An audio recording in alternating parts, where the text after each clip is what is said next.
Hello, I am Arun Kumar. And I am Tiffany. We are lawyers from the Kuala Lumpur Legal Aid Centre.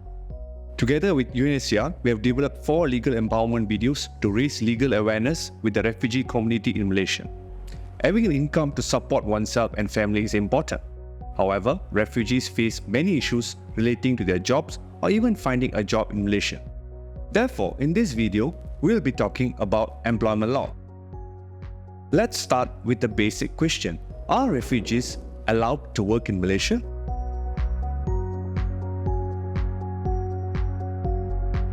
Some refugees who have passports or other documents might be able to apply for a work visa in Malaysia to work legally.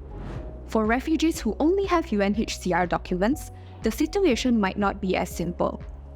The Ministry of Human Resource previously announced that individuals with UNHCR documents are only allowed to work in the informal sector to sustain themselves.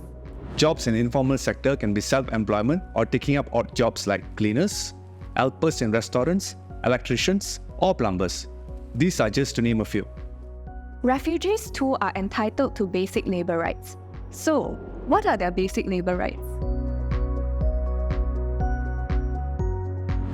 Firstly, refugees should be paid a reasonable amount of money for the work done and are at the very least entitled to minimum wages set by the government. Secondly, employers cannot fire you without good reason. For example, your boss cannot dismiss you just because he does not like your nationality or ethnicity. Some employers will not fire you directly, but may make your work very difficult, pressuring you to quit on your own. This too is a violation of your labour rights. That's right. We also know that mistreatment is common in workplaces. There are various types of mistreatments. For example, you are given a shorter break time because of your race, your boss shouts at you for no reason, or you are not allowed reasonable time to pray, and so on. These are all against your labour rights. Here are our suggestions on how to protect yourselves. Firstly, you are encouraged to negotiate with your boss on salary, working hours, break time, and job conditions. After that, send a text message or voice recording to your boss on what has been agreed and take a picture of the chat. Secondly, keep a copy of your written agreement if you have it. Write down the working hours every day in a book. You can send a WhatsApp message or voice recording to your boss every day to record how many hours you have worked and take a picture of the chat. Also, it is important to mention that the Malaysian law takes sexual harassment at work very seriously. Know that sexual harassment need not be physical, it can be through text messages, making sexually inappropriate comments about your body or looks either verbally or online, showing you inappropriate photo, or looking at you in a sexual and disrespectful way. These are just several examples, and it can happen not only to women, but men too. You can lodge a police report and report the matter to the Labour Department, which is empowered to take action against the employer. You can also approach NGOs. Here are the details.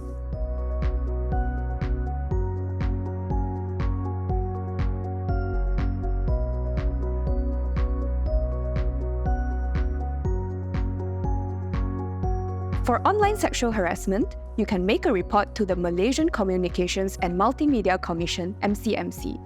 Please visit their website to learn more on how to make a complaint. If your working environment is unsafe, speak to your boss and ask for a change. Your boss must ensure a safe place and system of work. For example, if you are working in the construction or manufacturing industry, you are entitled to be provided with helmet and safety shoes. It's the same for mistreatment. If your boss or other staff constantly scold you unreasonably or are being rude to you, you can speak to your boss requesting for such mistreatments to stop. It may be hard to speak to your boss, but where possible, you should keep a record of the discrimination and exploitation faced. The information can include dates, time, people involved, and what happened. This information will be important should you decide to take legal actions. So, what should you do if your employer violates your labour rights? Firstly, you can file a complaint at the Labour Court. The Labour Court can decide on a worker's claim for money like salary or any other payment that you can get under your employment contract or Malaysian laws. If your employer ends your employment without good reason, you are allowed to lodge a complaint at the Malaysian Industrial Relations Department. The Industrial Relations Department is a governmental department that manages industrial relation issues. This complaint is called an unfair dismissal complaint. Another common situation is refugees getting hurt or injured at the workplace. In this case, your employer should compensate you for the loss suffered and cover the medical fee. We advise you to speak to your employer first, and if he or she refuses to compensate you, you may file a claim in court against your employer. To do this, you can get a lawyer to represent you.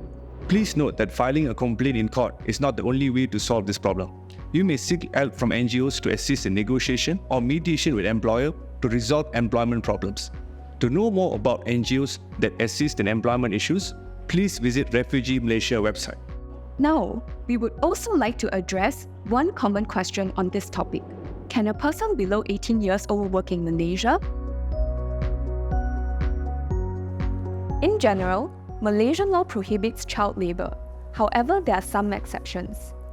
People under 18 generally can't work full-time jobs, but in certain situations, they are allowed to do light work, like helping out at a shop or doing simple shopkeeping tasks. This is only allowed if it doesn't interfere with their education and well-being. In situations like this, it is best that the parents are fully aware of their children's employment. And that's it from us. Thank you for watching this video. We encourage you to gain more understanding of your rights by watching all 4 videos in this series. And for more information, you can visit UNHCR Malaysia website at refugeemalaysia.org. Don't miss out on vital information that can empower you and others in your community. Stay informed, know your rights.